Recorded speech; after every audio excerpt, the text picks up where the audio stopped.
Schiff.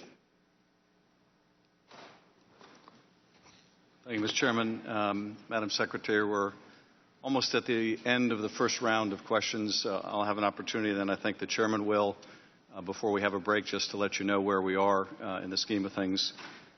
So I want to take a moment to think about what we've covered in this first round, and particular comment on where this began with the Chairman's statement.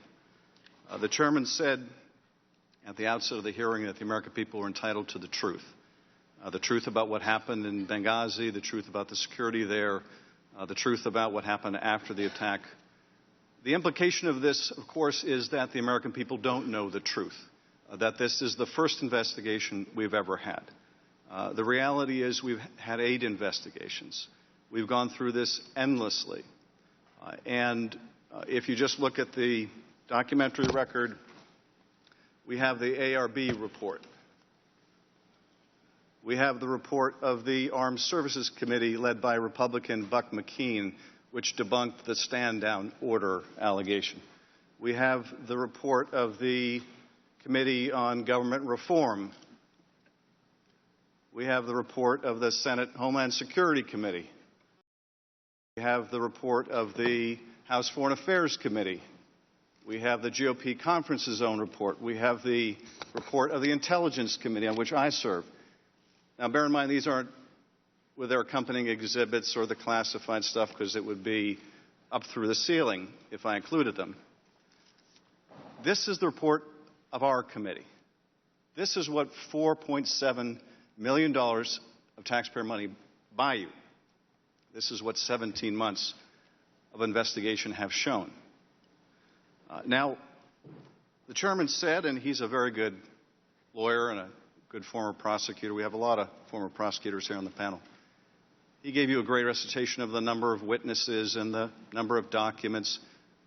There are too many good prosecutors on this panel not to know that when a lawyer describes the metrics of the success of an investigation by the sheer number of people they've talked to or the volume of documents, but says nothing about the substance of what they've learned, that there's a problem.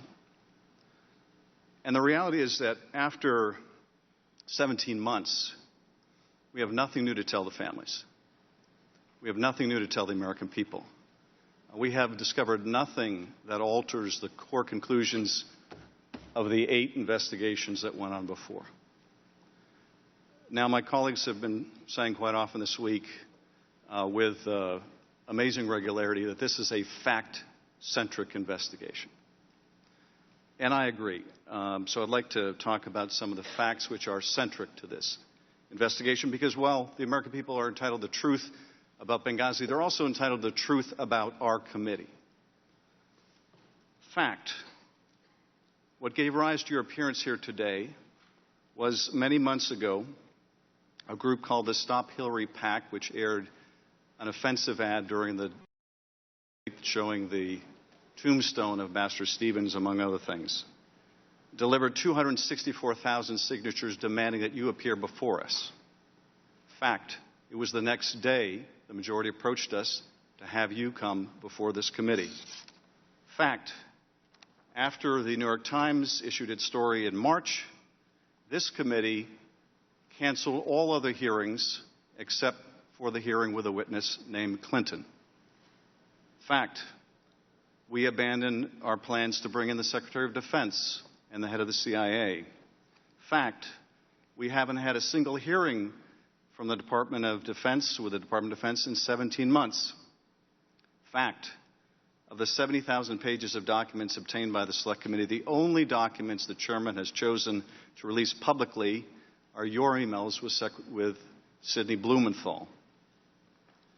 Fact, of the 32 press releases that have been issued since March of this year, 27 of them are about you or the State Department, and 5 are about everything else. Fact, as recently as last week, the Chairman issued a 13-page letter which alleges that you risked the lives of people by sending an email that contained the name of a classified CIA source. Fact, CIA told us there was nothing in that email was classified, nor was the name of that person who's well known to many. The chairman has said that this will be the final definitive report. One thing I think we can tell already, there will be nothing final about this report. Whenever we finish, if ever we finish, the problem we've had as a committee is we don't know what we're looking for. But there won't be a final there won't be anything definitive about the work of this committee, because unlike the Accountability Review Board that operated in a nonpartisan way, it's unlikely the majority here will even consult with us on what their final report looks like. Those who want to believe the worst will believe the worst. Those that want to believe that this is a partisan exercise will believe it. As I said from the very beginning of this investigation, the only way this committee will add any value to what's gone on before is if we can find a way to work together and reach a common conclusion. But it is plain that is not their object. The chairman might say, ignore the words of our Republican leadership and ignore the words of our Republican members, ignore the words of our own GOP investigator, judge us by our actions, but it is the actions of this committee that are the most damning of all, because they have been singularly focused on you. Let me ask you briefly, because I want to expand on just what I think is really the core theory here. I want to give you a chance to respond to it. You know, as a prosecutor, we're taught that every case should have a core theory, and all the evidence and the witnesses go back to that core theory. And I've wrestled, as I've listened to my colleagues today, as I have over the 17 months, what is the core theory of their case? What are they trying to convey? And I have to say it's confusing. I think the core theory is this, that you deliberately interfered with security in Benghazi and that resulted in people dying. I think that is the case they want to make. And notwithstanding how many investigations we've had that have found absolutely no merit to that, that is the impression they wish to give. Well, I have to say I'm a little confused today because my colleague pointed to an email suggesting that you weren't aware that we had a presence in Benghazi. So if you weren't aware we had a presence, I don't know how you could have interfered with security there. But nonetheless, I do think that's what they're aiming at. I know the ambassador was someone you helped pick. I know the ambassador was a friend of yours. And I wonder if you would like to comment on what it's like to be the subject of an allegation that you deliberately interfered with security that cost the life of a friend. Well, Congressman, it's a very personally painful accusation. It has been rejected and disproven by nonpartisan, dispassionate investigators, but nevertheless, having it continued to be bandied around is deeply distressing to me. You know, I would imagine I've thought more about what happened than all of you put together.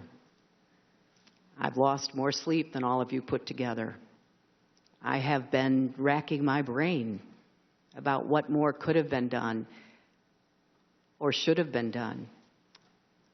And so when I took responsibility, I took it as a challenge and an obligation to make sure before I left the State Department that what we could learn, as I'm sure my predecessors did after Beirut and after Nairobi and Dar es Salaam and after all of the other attacks on our facilities, I'm sure all of them, Republican and Democrat alike, especially where there was loss of American life, said, okay, what must we do better? How do we protect the men and women that we send without weapons, without support from the military, into some of the most dangerous places in the world? And so I will continue to speak out and do everything I can from whatever position I'm in to memory of those we lost, and to work as hard as I know to try to create more understanding and cooperation between the State Department, our diplomats, our development professionals from USAID, and the Congress, so that the Congress is a partner with us, as was the case in previous times. I would like us to get back to those times, Congressman.